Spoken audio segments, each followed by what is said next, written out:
All I ever ask is keep it 8 more than 92 with me 100. 100. All I ever ask is 100. Yeah. 100. All I ever ask is 100. Hi everyone. Hello. Wow. I'm so happy to see everyone this week. Yes. Welcome to 100 Talk. Why am I acting like this? Because once again, in the middle of going live, I have to reconnect YouTube all over again, and I'm not sure why. Making me feel like Hotline League, but we did it and we're back. Here we are, and Cole. we're ready to 100 Talk. Yeah. So this is our LCS fan show. I'm Cole. That's Jordan. We focus specifically on 100 Thieves. We're not diamond analysts. We're not challenger players. We are just fans who like it and like to talk about it. And we like to be with chat, And like darn to see it, our children. That's enough, Cole.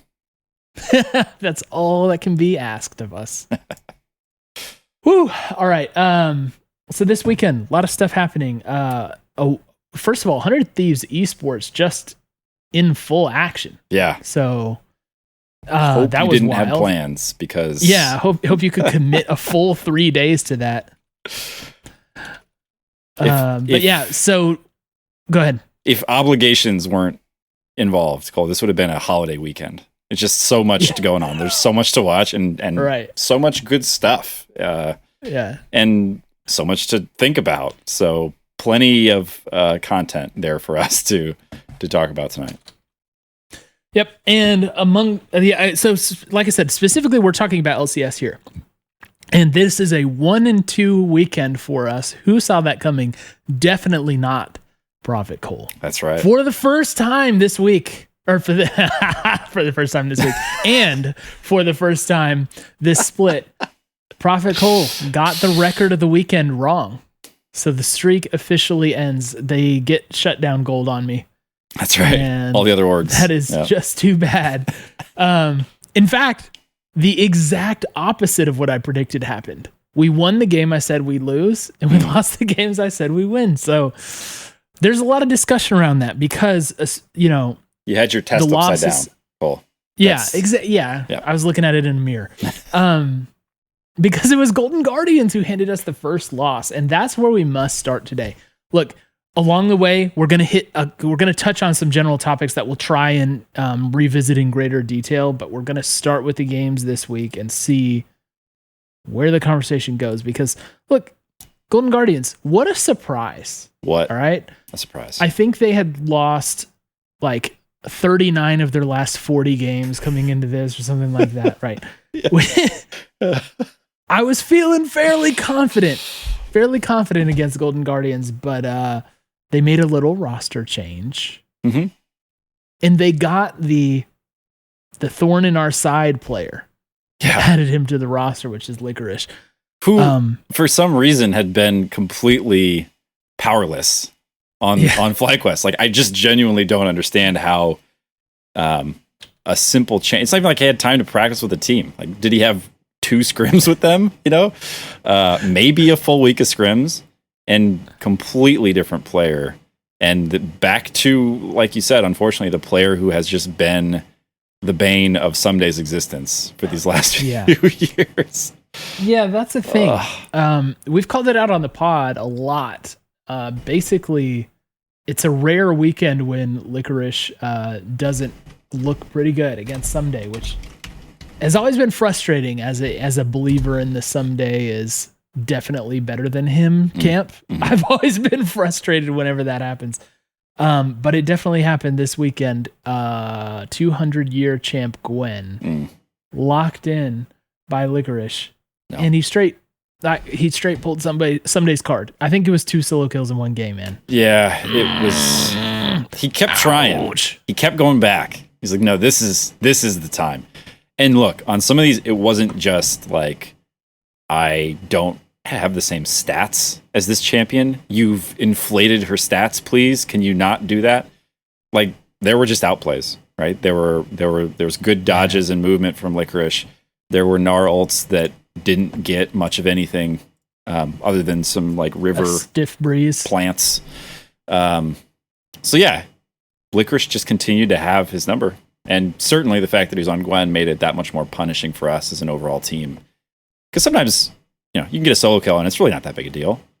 But it just felt like the snowball started rolling and it didn't stop until Licorice got Player of the Week. Yeah. Off of a very surprising 3-0 weekend for them. I think they lost Saturday. Oh, wait, they lost that third game, right? Sunday they won against Liquid. Either way, the point is they lost to TSM. They had a hard. This is the hardest weekend. They had us, TSM, and TL, dude, and they went 2-1. Oh wow! So yeah, okay. That's saying a lot. And it's saying a lot to 100 Thieves fans who I think were left wondering what in the world happened. Jordan, do you have any thoughts on what in the world happened other than Licorice's Gwen? Let's see where to start. Okay. Where to start? Dang. Don't you hate it when you're talking about a loss and that's the first thing? Okay, where to start? I'm powered by Rip It tonight. I don't know about you or anyone else, but I am. Oh, thanks. So let me just go ahead. Don't want to neglect the sponsor obligations. Yeah. Yeehaw, Cole. Where to start? Right here. By the way, G-Force for Gucci, of course. Gucci. The G stands for Gucci. Gucci Force. We'll talk about that collab later in the pod, by the way. That's not where we're currently starting the FlyQuest segment. We could. Not FlyQuest, Golden Guardians. All right. Here's what I'm going to start. I think, Cole, you can trace this back to the ill-fated 1v1 that happened with two mid laners vying for the spot of who will play Yasuo on Friday against Golden Guardians. Abbedagge won it, but I think we all actually lost. I mean, I think Yasuo is currently a champion that you can play in League of Legends, competitive, if that's what you choose to do. Like, I think that's a legit thing. And I didn't hate, actually, like, I've said this before, I'll say it again, I'm sure. There are versions of this game where we absolutely smash Golden Guardians because we had this beautiful combo that actually worked many times. There were many different opportunities for the last breath to come through, and it did. And so you had the brilliant opener from Diana, which we've seen work so many times. We then had the follow from Yasuo. And between those two, you would think that most of these fights would be over as soon as they began. We just didn't have the damage. We just didn't have the stats. We didn't have the damage. I think Gwen had the sustain. Like, it wasn't a failure of execution as I watched it, because we did hit this a number of times. It was just that the damage wasn't there to deliver on what we had hoped would happen. And so we would set up really well. We'd get this crazy play, and then they would just keep fighting and kill us. And that's kind of how for me, that was kind of the start and the end of it. It's like, well, you're relying. If you're running a Wombo comp, you've got to have enough damage there to finish the fight as it starts. And we didn't. We just didn't have it. Yeah. It always seemed like it was just not enough. Yep. And sometimes that kind of backfired on us. I guess in my mind, I'm bleeding with the EG game because I was thinking of the failed tower dive on Jizuke in mid. But, this was another one of those games where just everything like doesn't quite get the job done, Right. And the thing is, we've talked about how our lane leads can kind of cover up what happens in the early game to us a lot of times because of how excellent our players are in lane. And that makes this thing interesting because this game was actually still pretty close for like 20 minutes. Yeah. And that despite it really not feeling like it was going well for us. Right. A lot of gold collected, especially bot side. If I'm remembering right, didn't FBI get down like 3 turret plates like super early? I think that was this game. And we just were keeping that whole thing close all the way up to like the Baron fight at 21 minutes. I don't know what the difference is. I can't really explain it. And that's what felt so weird about this game. I think like everybody who's a 100 Thieves fan kind of just felt dazed by this. And maybe it was the early aggression out of Golden Guardians. They had a really early bot lane play. Yeah, a great play, by the way. They seem to want to fight continually. Yeah. Right. And yeah, it just felt like, geez, man, like we're off. Yeah. Nothing. It feels. It's like you're not sick enough to stay home from work, but you know you're not going to do your best work and feel great. Mm-hmm. Yeah, I mean, call it perfect timing. I think but Golden Guardians played well. Licorice had a great game. The bot lane early pressure was great. Them getting kills early in the game was huge.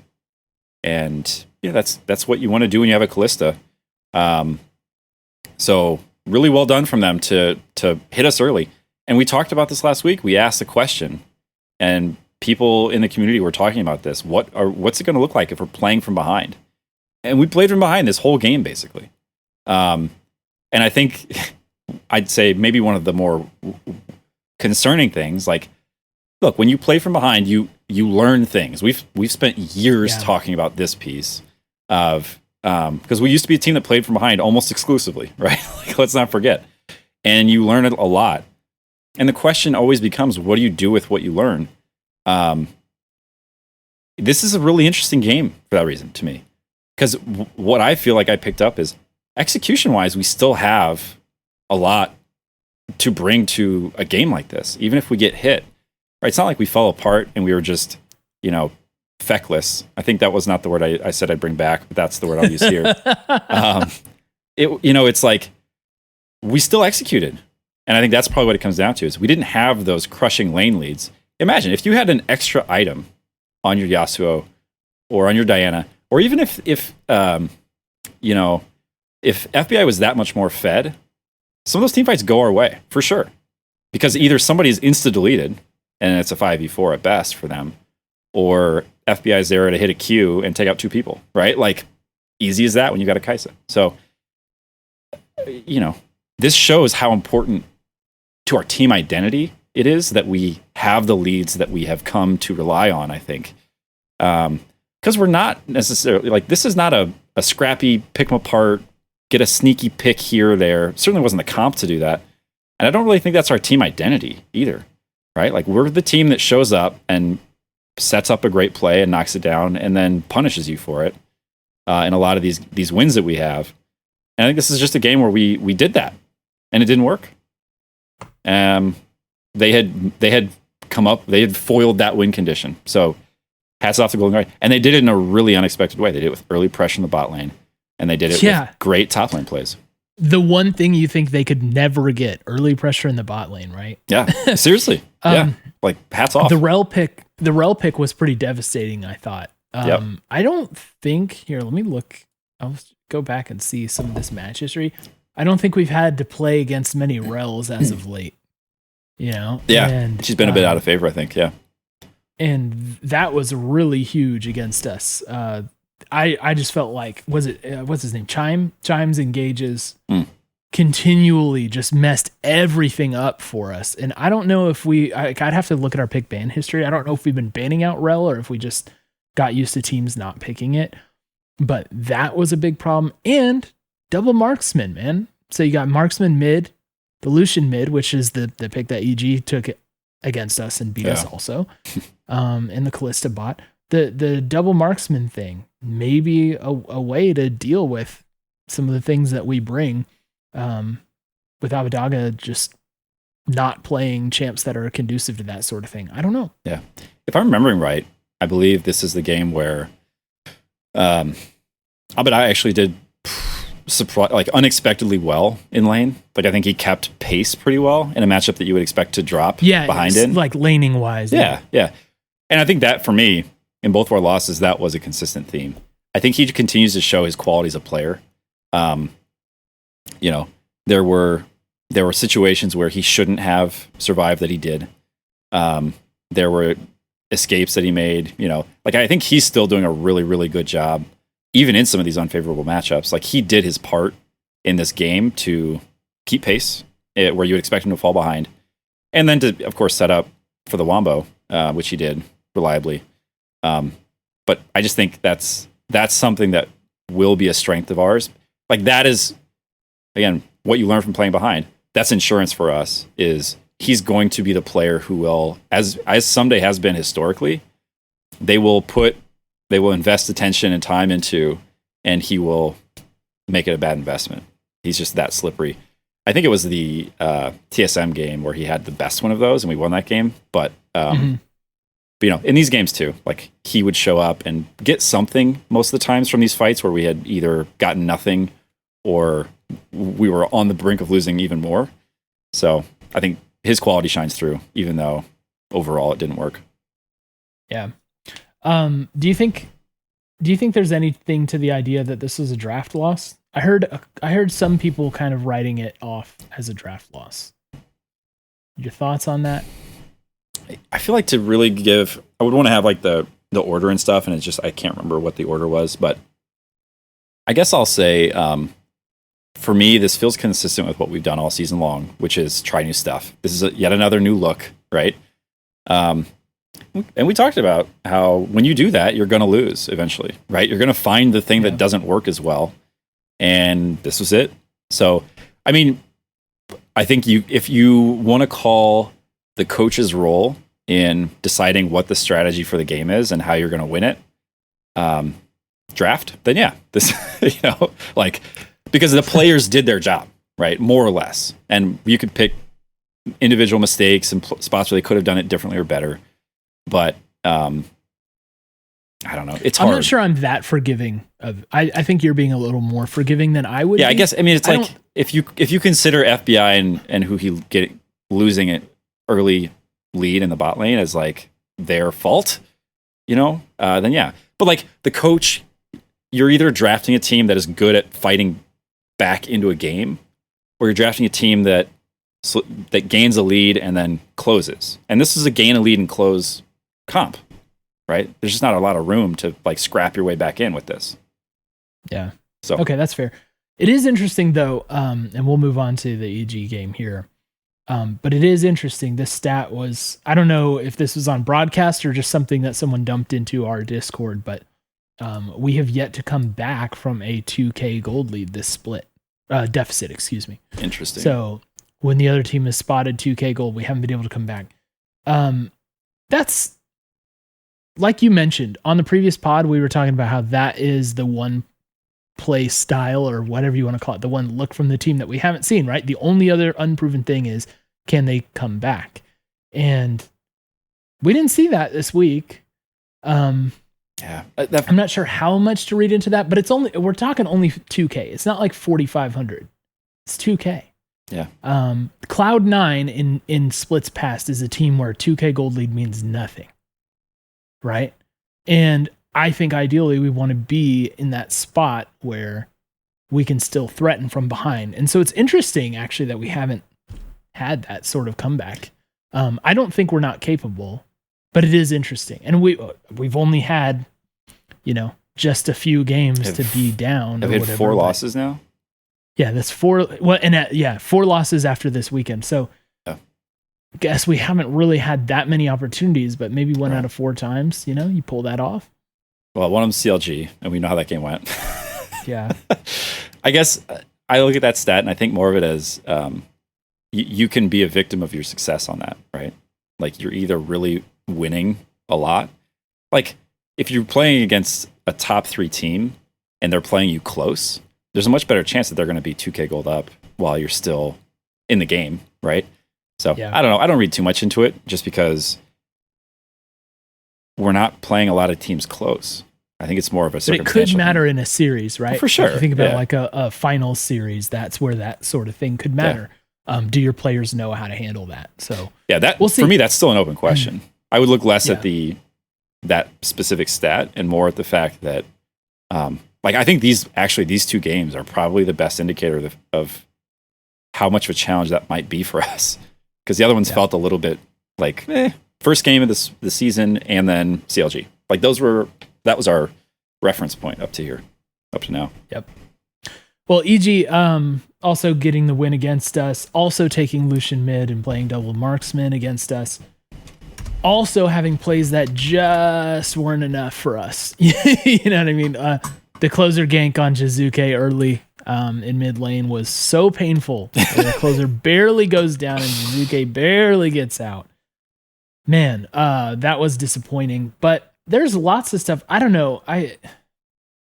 In a weird way, I felt like this loss felt worse than the Golden Guardians loss, even though EG is a higher quality opponent overall.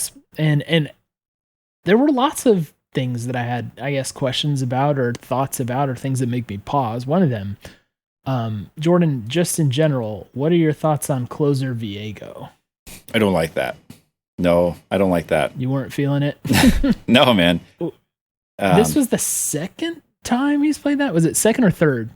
Yeah, we've seen it more than once, whether it's 2 or 3, for sure, yeah. And he just doesn't seem like himself. I think the champ for me, it feels like a win more champ in a lot of ways. Like you are in a fight and you start resetting and then you reset and you reset and you reset and then you clean up the fight. I think of closer a lot more like a just like setup guy. Yeah, well, setup guy and like, I mean, not to get ahead of us, but to look at the Olaf game, right? Like he's there to take a fight over. He's not there to clean up a fight. And I just feel like that's oversimplifying Viego and what he can do. But like those are the plays where Viego really goes off, is where he has a guy to jump on and finish off. And I don't know. Honestly, it seems to me like he's not that comfortable on him either. Like we saw that first dive is just a great example of not knowing the limits of the champion. Like that is exactly what that is, right? Newer champion, so he doesn't have 1,000 games on him. That's guaranteed. But it just doesn't seem like he really gets a lot of like the millimeters that make the difference in these dives. That's how close they are, and we've seen what happens when you're not confident on that. Yeah, like maybe the difference between a challenger level player and a pro level player, right, is like those tiny margins of difference that end up turning plays, especially at lower levels and stuff like that, right? Yeah. It's not something I don't feel like we're shining a spotlight on this glaring weakness or anything. It just doesn't feel completely up to the standard that we've gotten used to this split. Like that's what it feels like to me. This is kind of similar to, this reminds me of when we talked about him on Lilia, right? Like just don't like it. Just doesn't seem like it's his style. And there are plenty of champs that he's had like great success on. I mean, his Rumble was really great. Yeah. This split, his Diana, of course, basically set the meta. Right. But this is just, it's not feeling like the one. I don't think it's bad by any means. Like, and I think on at least one of his previous, I can't remember if it's been 2 or 3 games that he's played this on, and the site I used to look at this quickly has not updated since July 2nd. So I can't see what his recent history is. I feel like we've gotten 2 or 3 games, and I felt like one of them he looked okay and one of them he did not. But yeah, I don't know. I'm not going to read too much into it because I think on the whole he's playing a lot. But it looked like, I mean, just looking at our notes, you had a few specific things that, you know, were pointing to what he did on Viego that weren't so great. Yeah, and this is another game where, you know, we did, and again, without looking closely at every game, I can't say that this is something we haven't done in the past. You tend to not notice the things that you are doing when they work because, you know, your reaction is like, sweet, yes. Sick. Oh, yeah. And that's been almost every game for us, literally. So it's easy to kind of overlook things, but when it doesn't work, it stands out even more so.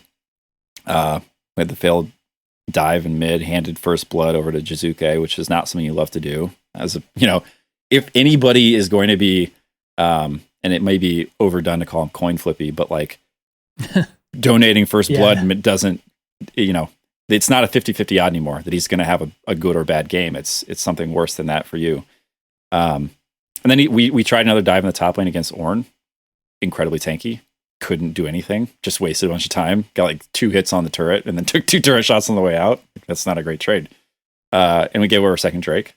So like a lot of the stuff that we've come to rely on is, you know, objective control and all that. So when we are trying these dives, the return is not great so far.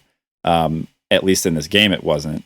And I kind of like, that's something we've talked about needing to see more of. And this is not the pitch that you make if you're trying to convince somebody that we should shift our strategy to dive more, right? Just didn't work that well.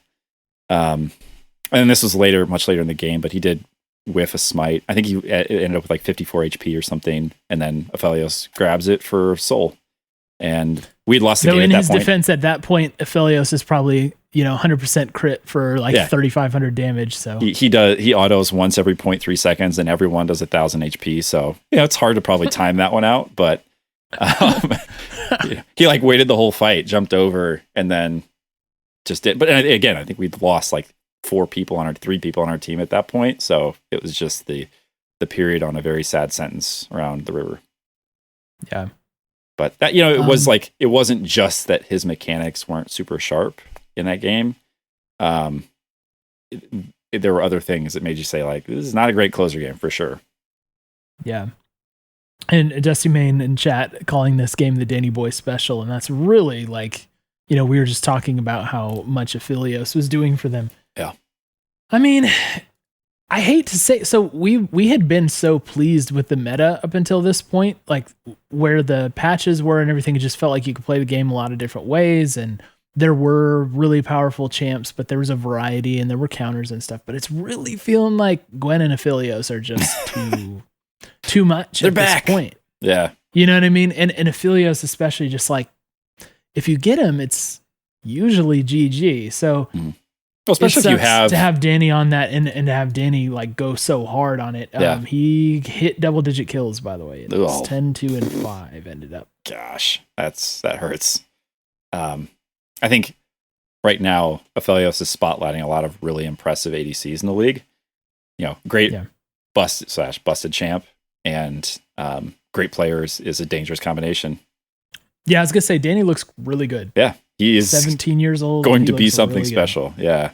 Yeah. Yeah. I like we have a new double lift. But yeah, so let's see what else. He's Lulu. Yeah. I wasn't feeling it. This to me felt like the first game with Huhi where I was like, all right. Like I would legit be okay with like voting him MVP up until like this past weekend, right? And maybe still, but yeah, I mean, one weekend is one weekend, right? Everybody, right, one weekend is one weekend. But the Lulu pick was really like, it didn't seem to get done what we wanted to do. We didn't protect Kog'Maw enough. I mean, FBI died a ton, and some of that was actually his own doing. But I don't know. You pointed out very astutely. Ignar got on Thresh, and so what do you do when that happens? That's kind of a big deal. Ignar's Thresh sends chills down the spines of ADCs across the entire world. That hook at the end, really, really good. Yeah, the blind hook. Yeah, into the. I mean, Diego. Everything Ignar knows, he learned from Stunt, right? That is, yes, that was just insane. That exclamation point for him, but yeah. I mean, I think is that his first whiff of the season? I mean, I didn't love the Nautilus either, and there were a couple key moments where, like, look, hook champs, feast or famine. You're either on it or you're not. And he got, there's a very important hook that got. I think he was aiming where the dash was before the dash happened, and the dash just got him out of that. So. I think it was a combination of things. Again, this is it's Aphelios Thresh. Like, good luck protecting your Kog'Maw, because there's what can't Aphelios do? He can root. He can dash, and that gave him a kill. Yeah, right now he can dash. He can do that too. So like there were multiple times where FBI died, and he was just chain CC the whole time. Like. You can use your ult, you can use your shield. It doesn't matter. If there are 3 dudes wailing on your permalocked ADC, doesn't matter. Doesn't matter how good you are. So that's a champ that I feel like if you have no great target to save in a fight, you look absolutely useless, and you are just useless. Yeah. I was gonna say like the key point for this is when you get like the key wild growth, right? Yeah. That's when you like, if as a spectator you notice the Lulu is like, oh man, like how did he live through that? That's insane, you know? Yeah, that sort of thing. And we didn't get a single moment like that. No. We got one. It was a wild growth he put on Viego, knocked up one dude, and then Viego died. You know, like I mean, but you put that in the next game, and granted he was on Thresh the next game. I don't think we should have picked any differently. But like you wild growth the Olaf, and he's 700 feet tall, and he gets a Quadra, and people are like, well, this guy's a genius. I mean, clearly, what can he do? So tough draw. Like that, Lulu feels bad in that game. That's not a fun game to be on a Lulu for sure. Because like a 400 HP shield lasts for half a second against an Aphelios who is in a dangerous half a second place. might be generous. Yeah, exactly. If he's got the chakrams out, then it's 0.1. Yeah. So, well, we also have to talk about, I think this is going to snowball into a bigger topic too. We also have to talk about Someday, right? So we mentioned giving over the 2 solo kills against Licorice. We mentioned just not looking very sharp in game 1. Game 2, kind of more of the same, right? Yep.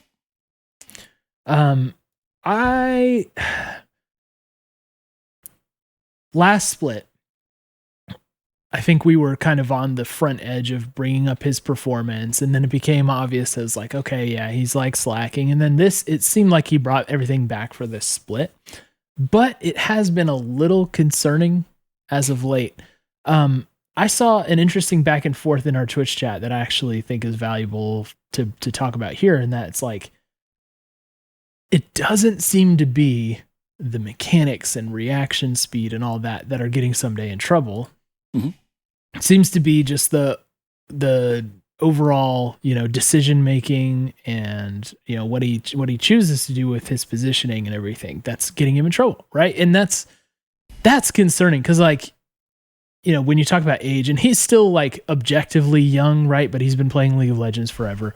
And when people talk about age, they tend to focus on like the reaction speed and the mechanics falling off and everything. But it doesn't really seem to be the case for him. It seems to be more of a case of situationally what he's doing.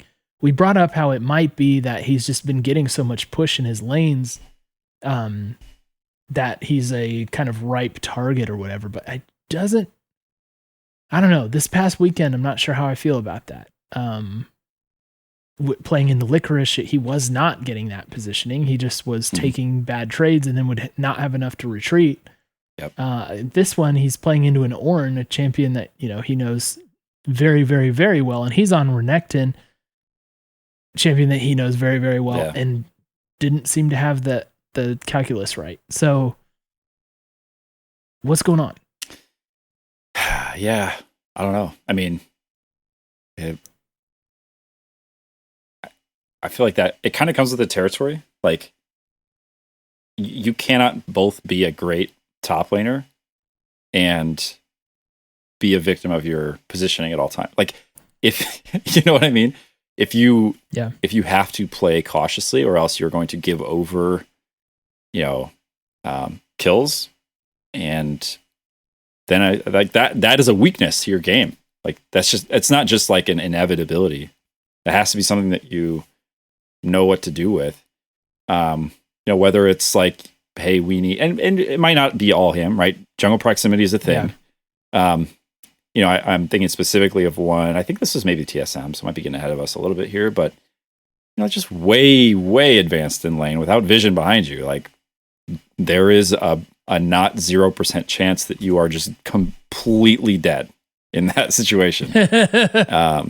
And like Gwen is great at being slippery, but not if you're being chased down by melee champions. Like, doesn't have a lot to do in that case. If you're not already fed to the point that you can just kill them both outright. So, for me in this one, like the play that jumped out was he was just checking a bush and walked right into a game, like into the open and waiting arms of Svenskeren.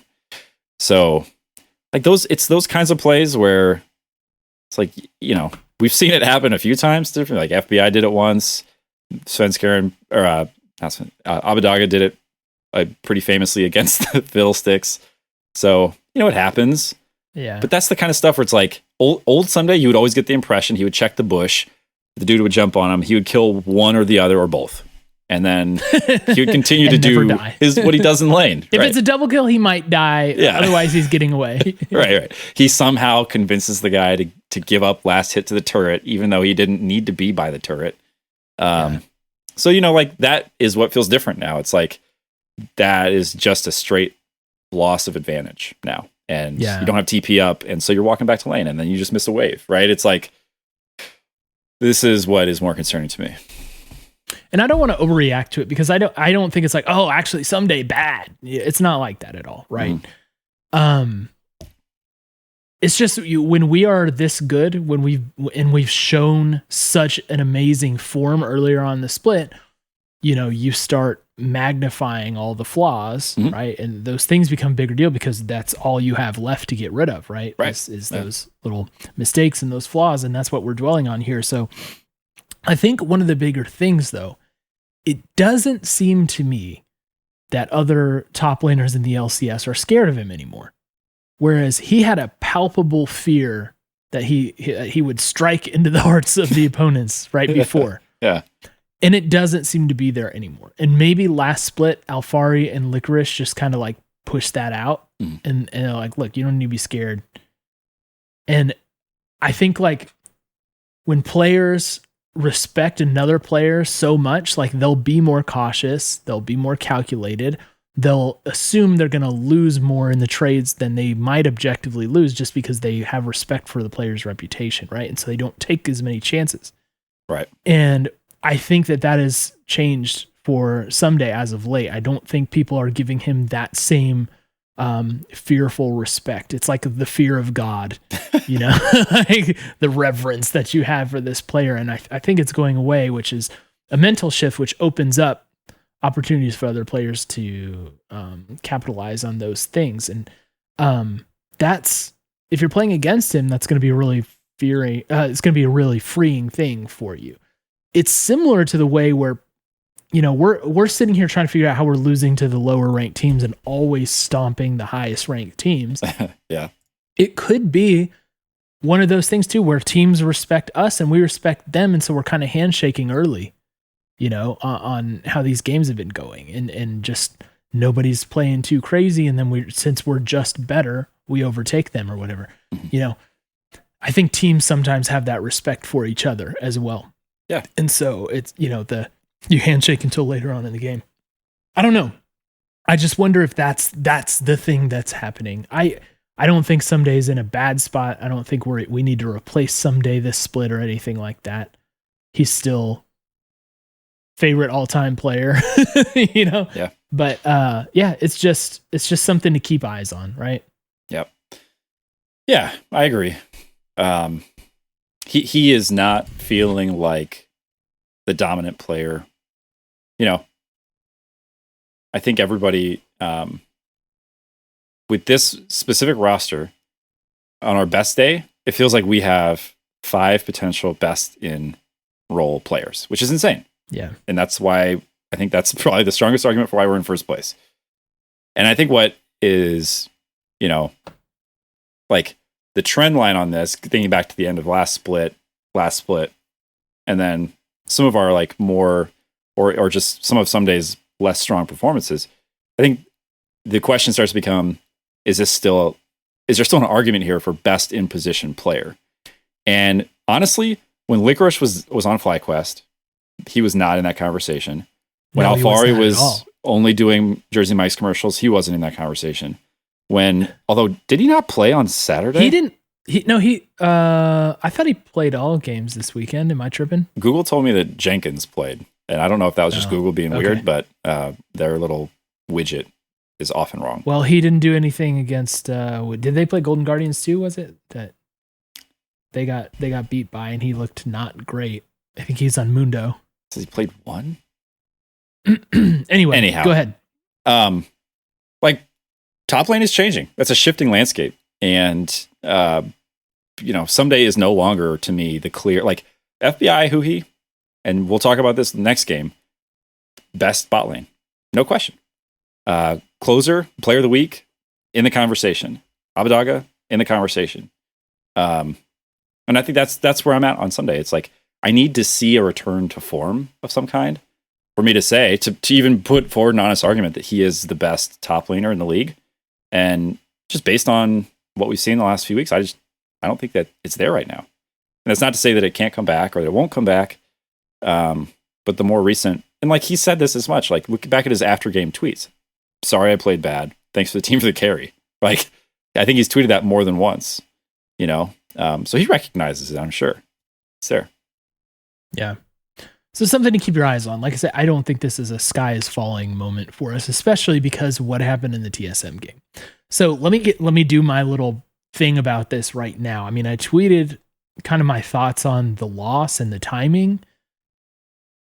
I do not care at all that we lost these games this weekend. Like, I feel totally fine. I don't feel like, oh, now everybody's going to come for us. We're going to lose our spot. And the reason why I don't is because we had the proper response against TSM. Okay. I honestly, I don't want my team to ever go undefeated. I want them to get a regular season loss or two that feel really bad so that they can know that they're vulnerable. You know, they're not immortal, right? And shore up mistakes. And if I had to guess, based on who he said in the post game, right, where he's basically like, we had a really bad week of scrims this week. The practice was off, things weren't clicking. I really don't think it's anything more than that. I really don't think it's anything more than that. And after losing two unexpectedly, to a team in Golden Guardians that looked completely rejuvenated and threatening and went on a 3-0 or I'm sorry, they did go 2-1, sorry. But they took down two very good teams, including us. And then to drop the other one to EG, who, you know, Tim Sevenhuisen with Oracle's Elixir has been talking about, you know, the early or the gold stats for EG, you know, making the argument that they're actually like super good, you know, when it comes to those stats. And they've won, I think, 8 in a row, is it? That EG's on, something like that. Did they 3-0? They've just been really strong lately. And to turn around and to beat the other competitor for top in the league soundly is like, okay, we had 2 bad days after a bad week of scrims. We got it together for the one that matters, right? Yep. I would feel differently if we lost to TSM. I still wouldn't be like super panicky, even though it would have been an 0-3. But the fact that we beat them just shows me that it's like, this is a team that's not going to get knocked off their groove for long. And so I just don't feel that need to panic. Do we have flaws? Yeah. Earlier on in the split, it's like, we are a team who does not have weaknesses right now. Right. Over the course of the split, other teams have gotten better. We maybe don't have the like absolute iron grip on the meta that we had earlier in. It's just like we're not as perfect. Our form isn't as good. You know what I mean? And that's just the way it is. But we're talking about how can we win best of 5s? Mm-hmm. And we are still positioned so well to do that. And coming off of 2 losses in a row that were pretty deflating, and to turn around and throw like a freaking Mike Tyson uppercut on the TSM after that, you know, it's like, no, don't need to worry. We don't need to panic. Yeah. We're good. Like, we're not perfect, but we're good. And we're the contender that we thought we were. Yeah. Yeah. Right. Like, I think that's what feels like the difference to me. The last time we had a great looking team was Lock-In. And I think as soon, like, let's not forget, there's a ton of hype.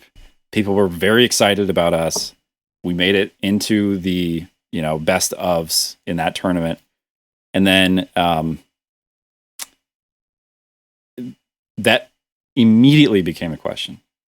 Are these guys for real? And I think, to your point, the fact that we have, you know, we stopped winning briefly and then continued to dominate the other team that if we lost that game, we would not be in first place. To beat that team is as good a testament to your position at the end of the week as there can possibly be. It's not like we had a rebound game against CLG and then we're like, oh, back to first place. Like, we beat the team that would have past us. So I think you're right. Like, and it doesn't mean that we're always and will always be the best team, and that TSM isn't better than us on any given day, or that in any game. But TSM bad example. But yeah. But like more on that soon. What it means to me is we belong in this conversation, right? This is not a fluke. It's not us getting lucky with scheduling, right? Like this is it. And that's the thing. Every team we've lost to has caught raging fire when we've lost. Immortals started off the split red hot. They have lost either 6 of their last 7 or 7 of the last 8.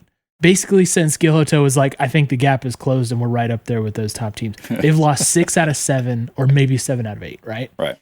CLG came alive against us with the bongo comp that they invented and got them a 3-0 weekend, and then now they're destroying their image on social media. Perfect.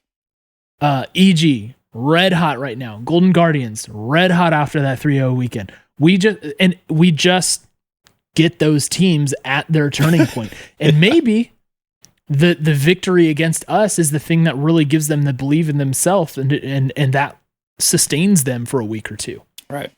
That's actually a really interesting point, Cole. Yeah, that's fine. And like, then turn around and like look at what are the top teams. Okay. Historically, and kind of what people still believe now, it's like TSM, TL, and C9, right? C9, they're 9-9 this split, I think, but I think people still think Playoff Perks is going to come back. They're going to be contender. TSM, obviously, the other, major favorite, and TL always a factor, right? We're 6-0 against them, and none of the games have been close. Mm-hmm. Like, yeah, we popped them, we destroyed them. So we're only getting caught out by the teams when they get the lightning in the bottle moments. And you're not going to have that lightning in the bottle in a best of 5 against it. I still just don't believe that. So, right. Despite what has been happening, I just don't feel the need to really worry about this team in an LCS context. Right. Like a triple round robin is not a substitute for best of 3. It's not the same. But I think there is something to be said for the top teams who we would expect, if you were to just do the semifinals based on the top 4 teams right now, none of them have come close to challenging us. That means something, right? And I think you could even argue that best of 1s are more coin flippy than best of 3s or 5s. And to not even get close in 2 best of 1s, that speaks to the consistency and the quality of a team. So I think it's actually super interesting what you brought up about us playing all of these teams at the beginning of their streak, right? Nobody else knew what Licorice on Golden Guardians would be or look like. And we found that out the hard way. And,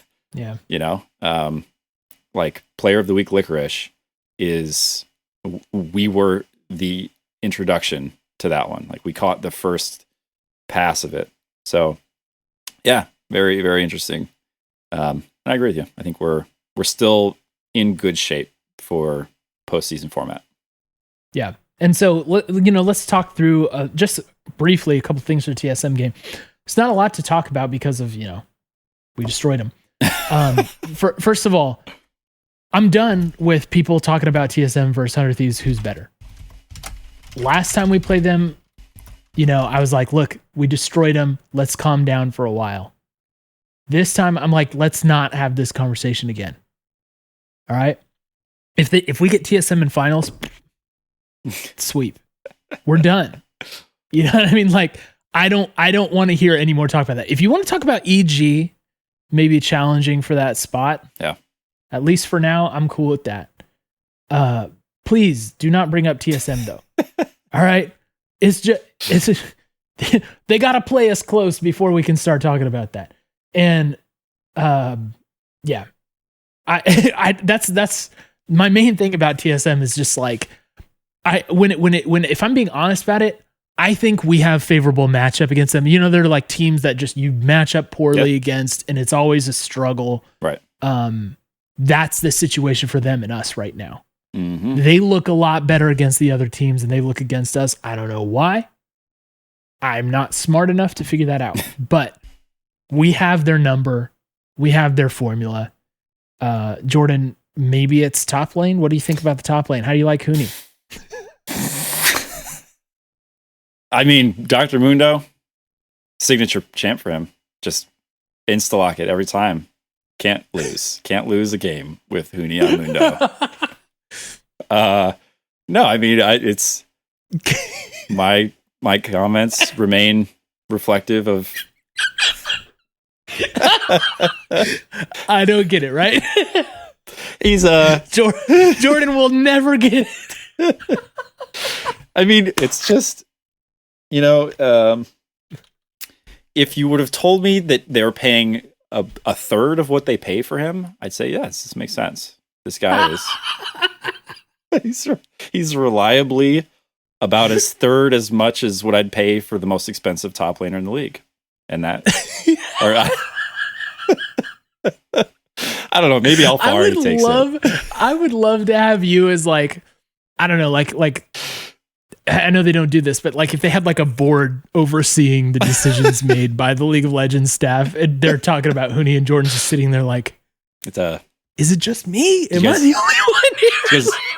Did you leave a slide out of this deck? Guys. It's not, I'm missing it. It's the thing that's great about TSM is that currently they hold the two players that we are the most befuddled by, you being PoE. And so it's just great right now because look, everything we said about Someday, if they're making the argument, people are making the argument now, and this, I promise we'll stop talking about Huni soon after I completely just beat this one to death. But it's, look, everybody's saying, Cole, I'm hearing everybody say this is his best split in a long time. And it doesn't add up to me.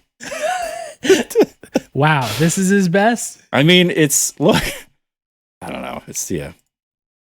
You tweeted at me. Jordan, you must always turn around to get a drink or take a bite of your sandwich every time he makes a good play. Yeah, there's a in a sitcom version of 100 Talk. There's always some like visual block, like somebody walks in front of the TV as he's getting a solo kill, and I'm like, it's a quiet day for Huni, huh? Yeah, this was a bad game from him. I should say for the record, since we just spent a lot of time trashing him, I see Huni's value a lot more than Jordan does. I'm not fully in the this is Huni's the best ever camp. Yeah. I'm definitely not there, but I just want to distance myself from your strong attitude. Let me put a couple of qualifiers on this. He has since I've been watching, I think he's been the most expensive top laner in the league, and I will not hear the argument that he has demonstrated that kind of value. Like, he's not Alfari. He's not Alfari. And people like Alfari coming in only make it that much clearer that he has not justified the incredible sums of money that have been paid to him. Look, and I know I'm not alone in saying and thinking this. And so it continues. And it seems to me that he is having a better split. But I think about him on Clutch. I feel like he single-handedly dissolved that organization. They had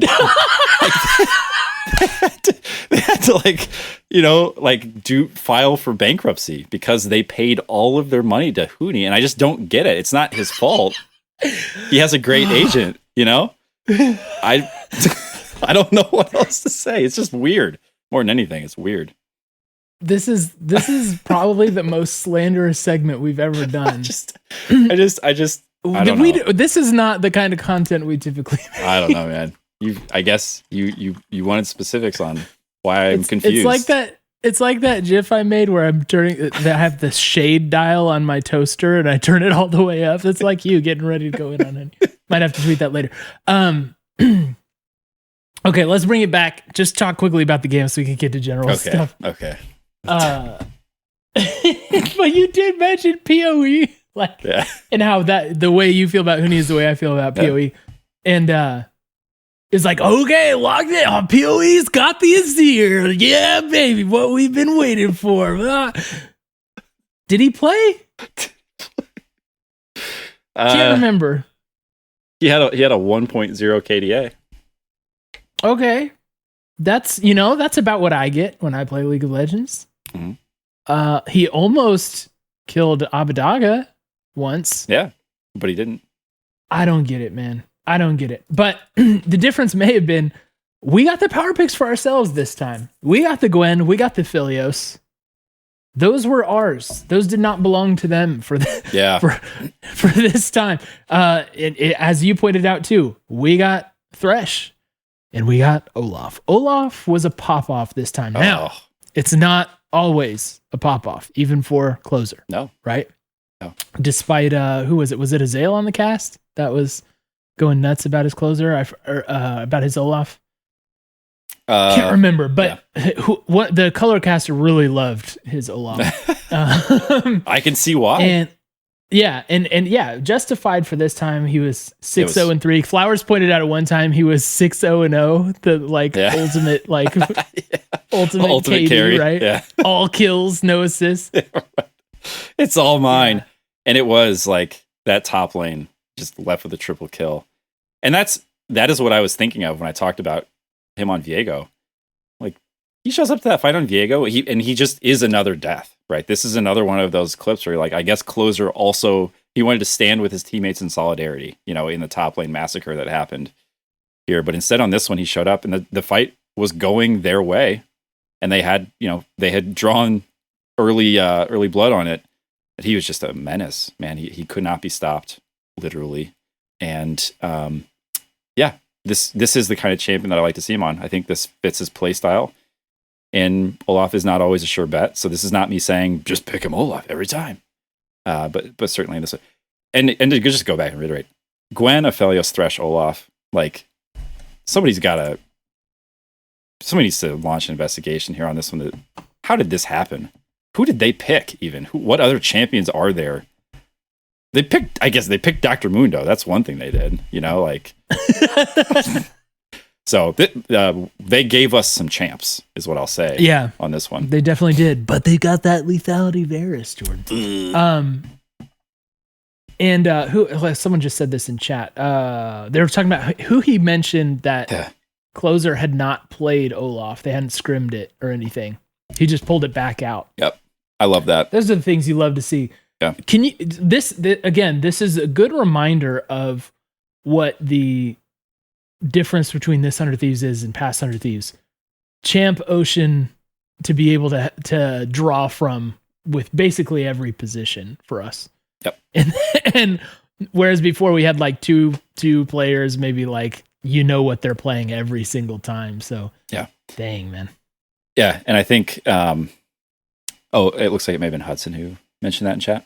Hey Hudson. Mm-hmm. Here's the thing, Cole. Why wouldn't that be a comfort anytime pick, right? Why wouldn't Olaf be? What jungler in the LCS hasn't played 1,000 games of Olaf in their career? It's climbing, yeah. So for me, I think that's great, and I think what it speaks to is the team's confidence in, just like playing what feels like the right champ. And again, if you think about like us under Zix, it didn't feel that way at all. I have to imagine that there were a lot of champions that we hadn't scrimmed and didn't feel like we had a strategy for. And so we were just like, nah, it's not going to happen. So I love to hear that. I listened to the post game with Hui too. I thought that was a cool post game format, by the way. Like I much prefer that segment with them on the desk than them one-on-one, like reporter style. Yes, 100%. Very cool. Yeah. And I think having players like Hai there who can just say like, what were you thinking when you built that? I think that's a super cool thing too. So anyway, yeah, I thought that was really. I was thinking I still play in the LCS. No, he had that. It was for, I think it was for triple. No, I agree. I'm just trolling. Yeah, but it's cool. It's like he knows enough to ask that, where I think most people probably don't. Yeah. So yeah, I think that's a great sign, and I hope we do more of that, because it will make us that much harder to prepare for. Because look, teams know what you're scrimming. They know what to expect from your scrims based on your scrims, and they weren't expecting Olaf. That's why they didn't ban it. That's why I didn't do anything about it. Well, let's do this. So I mean, there's no reason to really talk about the TSM game because it wasn't a matchup. Talk to me again when they are good. Let's. I want to do one general thing before we move on to listener takes, and then we'll do predictions, and then we'll do the Gucci collab. Yeah, and call it a night. At least for this pod, because remember, we are doing talk trios after this. We got more to talk about. If you're interested in talking LA Thieves and want to do that, want to come on the show, load up and patch your Warzone right now and drop in with us. We need to come up with a name for this segment because I've noticed that I do this a lot and I don't know what to call it, but it's like we'll workshop it. It's like the not really an issue, but kind of starting to be a thing, right? Or like maybe it's something to watch. Whatever. There it is. Chat, you guys workshop that. Maybe it's something workshop to watch. That name for us. It's like probably no big deal, but if not addressed, maybe becomes a thing. I have to say this, and this pains me a lot. And I don't like, again, I just want to just make this ultra clear. I do not think this player is a problem. I love him. I want to keep him forever. Sometimes the Abbedagge performances are reminding me of like 2019 someday. Where's this going? Where are you going with this? Cast your mind back to... Sorry, I just noticed in chat, Crockpot57 called this potential bad takes. And I think that's what we got to call it. Okay. That's what we got to call it. Or like super risky takes, right? It's not a hot take. I don't know. Maybe it is a hot take. I don't like to hot take though. So I got to call it something different. Anyway, do you remember back then, someday, like always really rock solid player, you could not defeat him. Yeah. Right. Mm-hmm. But he also turned in a lot of like 0-0-3 stat lines and like 1-1-3 stat lines. Yes. And it just felt like we weren't taking advantage of him and integrating him as much. I felt like in the past few weeks, I've started to get just the smallest hint of that from Abbedagge. Just the smallest hint. Again, love this player. Think he's the best. I want to keep him. Yes, I've got nothing against But a lot of times it just feels like, oh, just waiting for the pop-off moment. He's on the Silas. He's about to get in there and wreck everything. And then like, but he's split pushing. He got that turret. All right, cool. That's what it feels like, you know? Like, is it just me? I go back and look at his stat lines as of late. When we win, it's just like, he's 1-0-4 on this game against TSM. And I feel like that's pretty representative right now. And he was on Silas. Yep. Well,